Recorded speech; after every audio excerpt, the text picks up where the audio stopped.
जय हिंद प्यारे बच्चों। आप सभी का स्वागत है आपके अपने YouTube channel VLSSY online classes में। इससे पहले जो भी बच्चे हमसे नए जुड़े हैं प्लीज़ चैनल को सब्सक्राइब करें, लाइक करें, ज़्यादा से ज़्यादा लोगों तक शेयर करें।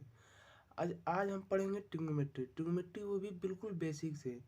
तो आइए इससे पहले हम जानते हैं ट्रिग्नोमेट्री में किस सीक्वेंस में पढ़ना है और बेसिक से कैसे। ठीक, तो हम सबसे पहले ट्रिग्नोमेट्री को जानेंगे। ट्रिग्नोमेट्री होती क्या है, ट्रिग्नोमेट्री शब्द बना कैसे है और इसकी उत्पत्ति कैसे हुई है। उससे पहले हम जान लेते हैं कि ट्रिग्नोमेट्री में किस सीक्वेंस में पढ़ना है। तो हम सबसे पहले त्रिकोणमिति देखिए, कई कई पार्ट होते हैं। ट्रिग्नोमेट्री मतलब कई पार्टों से मिलकर बना होता है। ठीक, तो पहला हम त्रिकोणमिति पढ़ेंगे ट्रिग्नोमेट्री आइडेंटिटीज। ठीक, ट्रिग्नोमेट्री आइडेंटिटीज। फिर इसके बाद हम पढ़ेंगे कि जनरल ट्रिग्नोमेट्री जनरल सॉल्यूशन। ठीक, फिर इसके बाद हम पढ़ेंगे ट्रिग्नोमेट्री इनवर्स ट्रिग्नोमेट्री। क्या पढ़ेंगे इसके बाद पढ़ेंगे इनवर्स ट्रिग्नोमेट्री। ठीक, फिर उसके बाद हम पढ़ेंगे प्रॉपर्टीज ऑफ ट्रायंगल। ठीक, इसके बाद पढ़ेंगे हम हाइट एंड डिस्टेंस। इतने इतने को मिलाकर टोटल इतने सबको मिलाकर ट्रिग्नोमेट्री जो क्वेश्चन हमारे बनते हैं, जो जैसे सारे एग्जाम, जैसे अच्छे कमीशन लेवल के एग्जाम में अच्छे अच्छे एग्जाम, जैसे जेईई हो गया, एनडीए हो गया। ठीक, आईएएफ हो गया, आईएफ एयरफोर्स। ठीक, एयरफोर्स नेवी हो गया। ठीक, एंड अदर एक्सेट्रा एक्सेट्रा, मतलब कि जितने भी एग्जाम में आते हैं इन्हीं पांचों से मिलकर बने होते हैं। तो आइए हम जान लेते हैं पहले हमें ट्रिग्नोमेट्री आइडेंटिटीज में, मतलब कि ये कौन से कौन से क्लास से उठाया गया है। तो देखिए, जो ट्रिग्नोमेट्री आइडेंटिटीज होता है ये क्लास 9th, और ये हाइट एंड डिस्टेंस ये दोनों क्लास 9th और 10th से मिलकर बना होता है। ठीक, ये दोनों 9th और 10th से मिलकर बने होते हैं। ठीक, और ये जो तीन होते हैं जनरल सॉल्यूशन और इनवर्स ट्रिग्नोमेट्री और प्रॉपर्टीज ऑफ ट्रायंगल, ये क्लास 11th और 12th का पार्ट होते हैं। ठीक, तो आई होप आपको क्लियर हो गया होगा कि हमें ट्रिग्नोमेट्री आइडेंटिटीज पढ़ना है। और ट्रिग्नोमेट्री आइडेंटिटीज में हमें आज बिल्कुल बेसिक, इसी को बोलते हैं ट्रिग्नोमेट्री आइडेंटिटीज को बोलते हैं बेसिक ट्रिग्नोमेट्री।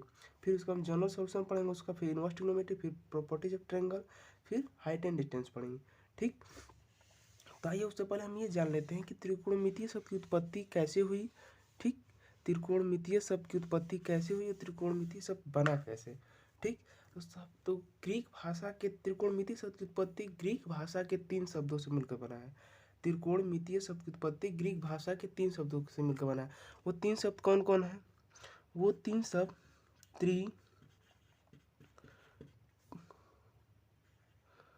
त्रिकोण त्रिकोण और मिति।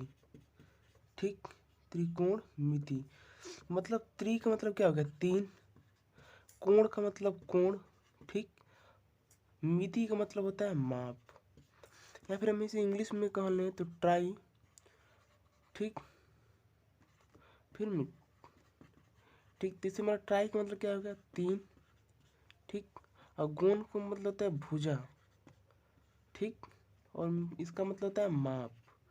ठीक, तो देखिए यहाँ पे दोनों में हमें कॉमन क्या दिखाई दिया, अर्थात हम ये भी कह सकते हैं कि अर्थात त्रिभुज के तीनों भुजाओं, अरे 3 भुजाओं से घिरी हुई आकृति को हम क्या कहते हैं? त्रिभुज कहते हैं। ठीक, या फिर हम इसमें देखिए रिलेशन पढ़ना, इसमें देखिए तीनों इसमें मिल रहा है, माप इसमें मिल रहा है, माप इसमें मिल रहा है, अर्थात हमें बस कोण और भुजा दोनों में हमें क्या है?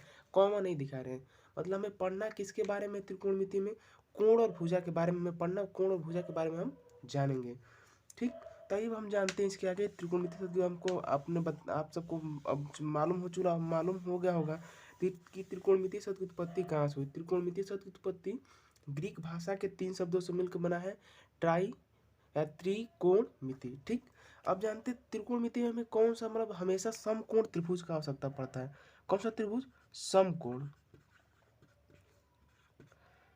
समकोण त्रिभुज। ठीक, तो वो हम जानते हैं अब कि समकोण त्रिभुज क्या होता है। तो समकोण त्रिभुज वह त्रिभुज जिसका एक कोण 90 डिग्री का हो और शेष कोण न्यून कोण हो, उसे हम क्या कहते हैं? समकोण त्रिभुज कहते हैं। जैसे आइए अब देखते हैं एक फिगर में, जैसे एक मतलब कि हमने क्या किया, एक त्रिभुज है मान के चलिए। ठीक, हमने एक ट्रायंगल लिया, क्या लिया? एक ये ट्रायंगल लिया। ठीक, ये कोई पॉइंट क्या है, कोई पॉइंट ए है और ये कोई पॉइंट बी है और ये कोई पॉइंट सी है। तो इसमें एक कोण क्या होगा, 90 डिग्री होगा और शेष कोण क्या होंगे हमारे, और मान लेते हैं हम सी को, क्या मान लेते हैं, सी को मान लेते हैं हम थीटा। ठीक, तो हमने ये बताया कि कोण, इसमें हम जानते हैं कि त्रिभुज के तीनों अंत कोणों का मान कितना होता है, 180 होता है। कोण ए प्लस कोण बी प्लस कोण सी बराबर कितना होता है, 180 होता है ना। अब हम ये भी कह सकते हैं कि त्रिभुज का एक कोण, मतलब चाहे कोण ए चाहे कोण बी चाहे कोण सी, इसमें से हमने यहाँ पे क्या लिया, हमने कोई कोण, हमने कोई नहीं, कोण बी को हमने क्या समकोण माना है। ठीक, हमने कोण बी को क्या माना है, समकोण माना है। हम ये हमने इसका डिफिनीशन कहाँ से मिला, यहीं से मिला कि त्रिभुज की के एक कोण 90 डिग्री का और शेष कोण क्या हो, न्यून कोण, हम क्या हम कौन सा त्रिभुज कहते हैं, समकोण त्रिभुज कहते हैं। ठीक, आई होप यहाँ तक आपको क्लियर हो गया होगा। ठीक, अब आगे इससे बढ़ते हैं। अब देखिए, अब मेन मेन जो बात होती है वह यहाँ से होता है। ठीक, समकोण त्रिभुज आपको मान चलो। अब त्रिभुज में देखिए, ये जो थीटा है जिसको हम मानते हैं, ठीक, थीटा हमने किसको माना, सी को माना। तो थीटा के सामने वाली भुजा क्या कहलाती है हमारी, परपेंडिकुलर कहलाती है। थीटा के सामने वाली भुजा, थीटा के सामने भुजा यही ना है, तो थीटा के सामने भुजा क्या कहलाती है, लंब कहलाती है। क्या कहलाती है, लंब। ठीक, या इसे हम कहते हैं परपेंडिकुलर। ठीक, और जिस पे थीटा बना होता है उसे हम क्या कहते हैं, आधार। क्या कहते हैं, आधार, या कहते हैं बेस। ठीक, और और समकोण के सामने वाली भुजा, समकोण के सामने वाली भुजा क्या कहलाती है, हमारी कर्ण कहलाती है। क्या, हाइपोटेनस। ठीक, कर्ण कहलाती है। आई होप आपको यहाँ तक समझ में आया होगा कि किसे हम लंब मानेंगे और किसे आधार मानेंगे और किसे कर्ण मानेंगे। ठीक, अब ये बताने का हमारा मेन मकसद ये था कि इसमें एक अभी इन सब बातों से एक हमें फार्मूला आता है जिसे हम बोलते हैं पाइथागोरस प्रमेय। क्या बोलते हैं, पाइथागोरस प्रमेय। आइए अब हम जानते हैं पाइथागोरस प्रमेय के बारे में कि पाइथागोरस प्रमेय क्या होता है। तो पाइथागोरस प्रमेय जो होता है, पाइथागोरस प्रमेय वो मतलब कि वह दो भुजाओं के वर्गों का योग उसके तीसरे भुजा के वर्ग के बराबर होता है। वो कैसे, तो हम कह सकते हैं कि कर्ण का वर्ग बराबर किसका, कर्ण का वर्ग बराबर लंब का वर्ग प्लस आधार का वर्ग। देखिए इसमें कैसे कैसे करें कि दो भुजाओं के वर्गों का योग उसके तीसरी भुजा के वर्ग के बराबर होता है। देखिए इसका एक भुजा ये हो गया, एक भुजा ये हो गया, मतलब दो भुजाओं के वर्गों का योग इसके तीसरी भुजा के वर्ग के बराबर अगर सेटिस्फाई कर दिया तो हम कहेंगे हाँ ये भैया पाइथागोरस प्रमेय इस पर लागू होगा। ठीक, अब आइए हम कुछ इस पर क्वेश्चन करते हैं। जैसे क्वेश्चन हमने मान लिया, जैसे हमने क्वेश्चन मान लिया, ठीक, हमने क्वेश्चन मान लिया। ठीक, हमने क्या क्वेश्चन माना, हमने क्वेश्चन माना कि यदि ए बी बराबर यदि ए बी बराबर 3 सेमी और बी सी बराबर 4 सेमी, ठीक, तो ए सी बराबर क्या होगा। ठीक, तो ए सी बराबर क्या होगा, इसके लिए हम एक रफली फिगर बना लेते हैं अपना, एक छोटा सा। ठीक, जिसमें हम मान लेते हैं इसे ए, इसे बी, इसे सी, जहाँ पर ये बी क्या है, समकोण थीटा यहाँ पर है। ठीक, तो बी क्या है, समकोण है, थीटा यहाँ पे है। तो ए बी की लंबाई कितना दिया है, 3 सेमी, और बी सी की लंबाई कितना दिया है, 4 सेमी, और हमें ए सी की लंबाई चाहिए। तो हम कह सकते हैं कि पाइथागोरस प्रमेय से ए सी का वर्ग बराबर ए बी का वर्ग प्लस बी सी का वर्ग। ठीक, अब ए सी का वर्ग तो अपने आप रहेगा ही। ए बी का वर्ग कितना है, ए बी का वर्ग जो है 3 का वर्ग प्लस बी सी का वर्ग 4 का वर्ग। ठीक, इक्वल टू हम इसको ये भी तो लिख सकते हैं कि 3 का वर्ग कितना होगा, 9, और प्लस 4 का वर्ग कितना होगा, 16, इक्वल टू कितना हो जाएगा, 25 होगा ना जी। बिल्कुल होगा, क्यों नहीं 25 होगा। अब जब 25 हो गया तो ए सी का वर्ग बराबर, तो इसको तो हम ये भी तो लिख सकते हैं कि ए सी का वर्ग बराबर रूट में 25, या फिर ए सी बराबर क्या हो गया, 5 सेमी। ठीक, यहाँ पे क्या है, सेमी है, यहाँ भी क्या है, सेमी है, तो इसी में कितना हो गया, 5 सेमी। ठीक, तो आई होप आपको क्लियर होगा। अब आइए हम इसको बताते हैं कि ट्रिपल एट कैसे ज्ञात करते हैं। ठीक, तो हमें मालूम चल गया कि ए सी की जो लंबाई क्या है, ए सी की लंबाई हमें क्या मालूम चला, ए सी की लंबाई में कितना मालूम चला, 5 सेमी।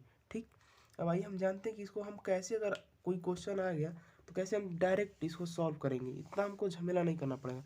ठीक, तो उसके लिए हमने एक शॉर्ट में एक हमने देखिए, जैसे हमने हमने हमसे बोल दिया कि 2 भुजा उसकी 3 और 4 है, तो उसकी और ये हमें एक रिजल्ट फाइंड प्राप्त हुआ। ठीक, सबसे एक छोटा सा हमने कोई ले लिया। ठीक, तो ये हमारा पहला था। और हमें हमें कोई बोल दे कि 6 8, अगर 2 भुजा है 6 8, तो उसकी तीसरा भुजा क्या होगी, तो हमें कैसे मालूम तीसरा भुजा कैसे ज्ञात करें। देखिए, तो इसमें 3, इसमें जो हमारा पहला था उसमें देखिए 2 का इसमें मल्टीप्लाई किया है। ठीक, इसमें देखिए इसको लाने के लिए इसमें 2 का मल्टीप्लाई किया है, इसमें भी 2 का मल्टीप्लाई किया है, तो 3 दूनी 6 4 दूनी 8, और इसमें भी तो हम 2 का मल्टीप्लाई किया तो कितना जाएगा 10 आ जाएगा। अब सेटिस्फाई करा लिए, तो सेटिस्फाई कराने के लिए हमें 10 का वर्ग एक और करेंगे, तो 10 का वर्ग कितना हो जाएगा 100 हो जाएगा। और इधर कितना हो जाएगा 36 + 64 बराबर 100 = 100। अतः ये क्या है प्रूफ, कि मतलब ये सही बात है। ठीक, अब आइए हम एक और अब तीसरा हमको ये दूसरा मिला, हमें कौन सा मिला, दूसरा मिला। अब हमें तीसरा चाहिए, तीसरा के लिए हम क्या करेंगे, इसे मल्टीप्लाई 3 करेंगे तो 9 आ जाएगा, और ये कितना आ जाएगा 9 और ये कितना आ जाएगा 12। ठीक, 12 और ये 15। ठीक, तो 99 81 12 144, तो ये कितना होगा 225, और 15 15 225। अतः ये भी प्रूफ हो गया कि हाँ भैया ऐसा ही है। तो ऐसे डॉट डॉट डॉट जितना चाहिए हम उतना याद करते चले जाएंगे nth टर्म तक। ठीक, ठीक, आई होप यहाँ तक आपको क्लियर हो गया होगा। अब आइए अब जानते हैं अब मेन त्रिकोणमिति के बारे में। ठीक, त्रिकोणमिति यहाँ से अब स्टार्ट हुई, और इसके बाद आता है रेडियन को कैसे कन्वर्ट करते हैं। तो हमने इससे पिछले वाला वीडियो आपको बताया था कि रेडियन को कन्वर्ट डिग्री में कैसे करते हैं, और डिग्री को कन्वर्ट रेडियन में कैसे करते हैं। ठीक, तो आई होप आप यहाँ तक क्लियर होगा। तो आइए फिर से हम जानते हैं त्रिकोणमिति के बारे में। तो त्रिकोणमिति के बेसिक एकदम पहला यहाँ से अब जो त्रिकोणमितीय अनुपात होते हैं कितने प्रकार के होते हैं हमारे, त्रिकोणमितीय अनुपात 6 प्रकार के होते हैं। कौन कौन त्रिकोणमितीय अनुपात होते हैं, पहला होता है साइन थीटा, दूसरा होता है कॉस थीटा, तीसरा होता है टेन थीटा, फिर होता है कॉट थीटा, फिर होता है सेक थीटा, फिर होता है कोसेक थीटा। ठीक, हमारे त्रिकोणमितीय अनुपात 6 प्रकार के होते हैं। कौन कौन, sine cos tan cot sec और कोसेक। ठीक, तो आइए हम जान लेते हैं कि साइन थीटा बराबर होता क्या है और कॉस थीटा बराबर होता क्या है। ठीक, तो हम अब जानते हैं कि साइन थीटा बराबर हम क्या लिखेंगे, तो उसके लिए हमें क्या लेना पड़ेगा, एक हमको राइट एंगल ट्रायंगल मतलब समकोण त्रिभुज लेना पड़ेगा। ठीक, हमें क्या लेना पड़ेगा, एक समकोण त्रिभुज लेना पड़ेगा। समकोण त्रिभुज में क्या होता है, समकोण त्रिभुज में एक कोण क्या होता है 90 डिग्री का होता है, एक कोण क्या होता है 90 डिग्री का, और शेष कोण क्या होता है न्यून कोण होता है। मान लो कि कोई कोण सी है, क्या है थीटा है, ये ए है और ये कोई पॉइंट बी है, तो हम कह सकते हैं कैसे कि थीटा के सामने भुजा क्या कहलाती है, हमारी लंब कहलाती है। लंब का मतलब परपेंडिकुलर, और जिस पे थीटा बना रहता है उसे हम क्या कहते हैं बेस कहते हैं। जहाँ समकोण शामिल भुजा क्या रहती है हाइपोटेनस कहलाती है। ठीक, आई होप आपको क्लियर हो गया होगा। तो साइन थीटा बराबर होता क्या है, साइन थीटा बराबर ऐसे हम लंब कहते हैं, इसे आधार कहते हैं, इसे कर्ण कहते हैं। तो इसको निकालने के लिए देखिए एक बेसिक हमने मतलब बेसिक एक आपके लिए ट्रिक तैयार किया है, जिसका नाम है, हम कह सकते हैं कि लाल बटे कक्का। ठीक, या जिसे हम कह सकते हैं, क्या कह सकते हैं, लाल बटे कक्का। ठीक, लाल बटे कक्का, या पर पंडित बोले पंडित हर हर बोले। ठीक, पंडित बोले पंडित हर हर बोले, या लाल बटे कक्का। तो यह इसे हम कहते हैं पाकिस्तान भूखा पाकिस्तान, हिंदुस्तान हरा भरा। जैसे आपको याद करना है वैसे आप याद कर सकते हैं। ठीक, इन्हीं दो से हमें फाइंड हो जाएगा। और ये हमारा किसका है, ये साइन थीटा का है। ठीक, ये जो है ये साइन थीटा का है, और बीच वाला किसका है कॉस थीटा का, और ये टेन थीटा का, और ये कॉट थीटा का है, और ये वाला सेक थीटा का है, और ये लास्ट में किसका है कोसेक थीटा का है। उसी से ये भी साइन थीटा कॉस थीटा का टेन थीटा का, और ये कॉट थीटा का, और ये सेक थीटा का, और ये कोसेक थीटा का। ठीक, तो आइए हम जानते हैं कि साइन थीटा पर हम क्या लिखेंगे और कैसे क्या करेंगे। ठीक, तो आई होप अब यहाँ तक आपको क्लियर हो गया होगा। तो नीचे हम जानते हैं साइन थीटा बराबर त्रिकोणमितीय अनुपात 6 होते हैं। तो अब 6 के बारे में त्रिकोणमितीय 6 अनुपात होते हैं ना हमारे, sine cos tan cot sec cosec, तब 6 अनुपात के बारे में जानते हैं कि 6 अनुपात जो होते हैं उनका फार्मूला क्या होता है। तो पहला हम जानते हैं कि साइन थीटा बराबर क्या होता है। हमारा पहला है साइन थीटा, क्या है साइन थीटा। तो साइन थीटा बराबर हमारा क्या होता है, लंब बटे कोण, क्या होता है लंब बटे कोण, ठीक। अब कॉस थीटा बराबर क्या होता है, कॉस थीटा बराबर हमारा होता है आधार, आधार बटे कोण, ठीक, आधार बटे कोण।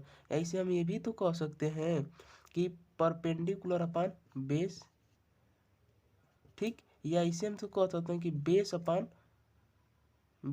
अपान हाइपोटेनस, अरे परपेंडिकुलर अपान हाइपोटेनस जी, परपेंडिकुलर अपान हाइपोटेनस मतलब कोण, ठीक, और इसे कहते हैं बेस अपान हाइपोटेनस, ठीक।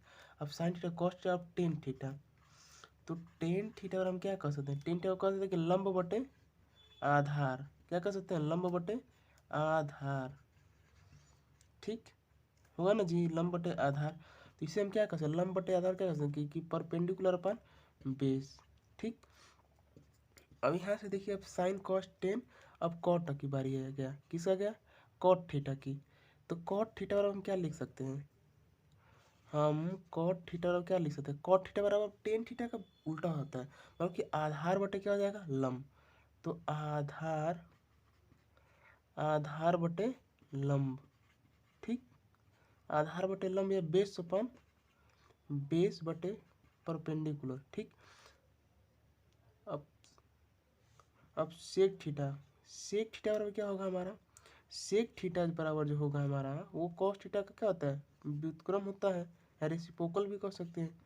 तो सेक थीटा बराबर क्या हो जाएगा हमारा, सेक थीटा कोण बटे आधार हो जाएगा, क्या हो जाएगा कोण बटे आधार, ठीक, कोण बटे आधार। तो कोण हमारा क्या है, हाइपोटेनस अपन बेस, ठीक। अब उसके बाद हमारा जो लास्ट है कोसेक थीटा, किसका व्युत्क्रम होता है साइन थीटा का, कोसेक थीटा, ठीक। इस कोसेक थीटा को हम क्या लिख सकते हैं, कर्ण बटे लंब, ठीक, कर्ण बटे लंब इक्वल टू हम क्या कह सकते हैं, कर्ण बटे लंब को hypotenuse upon perpendicular, hypotenuse upon perpendicular. तो आई होप आपको यहाँ तक क्लियर हो गया होगा कि हम किसको कैसे क्या कहते हैं और कैसे इसका यूजेज है, ठीक। तो ट्रिग्नोमेट्री के जितने भी क्वेश्चन हैं आज तक अभी तक बने हैं, तो आई होप आपको यहाँ तक समझ में आया होगा कि साइन थीटा बराबर क्या होता है, साइन थीटा बराबर लंब बटे कोण, तो परपेंडिकुलर बराबर हाइपोटेनस, कॉस थीटा बराबर आधार बटे कोण, base upon hypotenuse, tan theta बराबर perpendicular upon base, cot theta बराबर base upon perpendicular, sec theta बराबर हाइपोटेनस अपन बेस, और कोसेक थीटा बराबर हाइपोटेनस अपन परपेंडिकुलर, ठीक। तो यहाँ तक आपको समझ में आया होगा कि त्रिकोणमिति क्या, त्रिकोणमिति के कुछ ये त्रिकोणमिति के कुछ ये फार्मूले थे। अब इसके आगे हम बढ़ते हैं, कुछ जो फार्मूले हमारे हैं, तो फार्मूले कौन कौन है, ठीक। तो हमारे इसके बाद फार्मूला आता है जो वो आता है साइन थीटा बराबर 1/कोसेक थीटा, कोसेक थीटा, या इसे हम ये भी तो कह सकते हैं कि sine theta into cosec theta equal to 1, ठीक। उसके बाद आता है साइन थीटा आ गया, फिर क्या आता है कॉस थीटा बराबर 1/सेक थीटा, ठीक।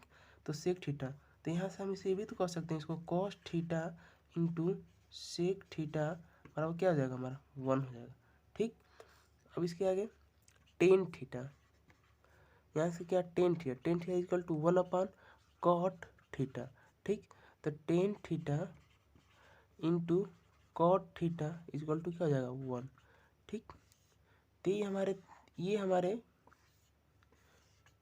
हमारे जो है रेसिप्रोकल होते हैं, साइन थीटा का रेसिप्रोकल क्या होता है 1/कोसेक थीटा, और कॉस थीटा का रेसिप्रोकल मतलब व्युत्क्रम क्या होता है 1/सेक थीटा, और टेन थीटा का व्युत्क्रम क्या होता है 1/कॉट थीटा। तो इनके बीच में रिलेशन क्या हुआ, sine theta into cosec theta equal to 1, और cos theta into sec theta equal to 1, tan theta equal to cot theta equal to 1।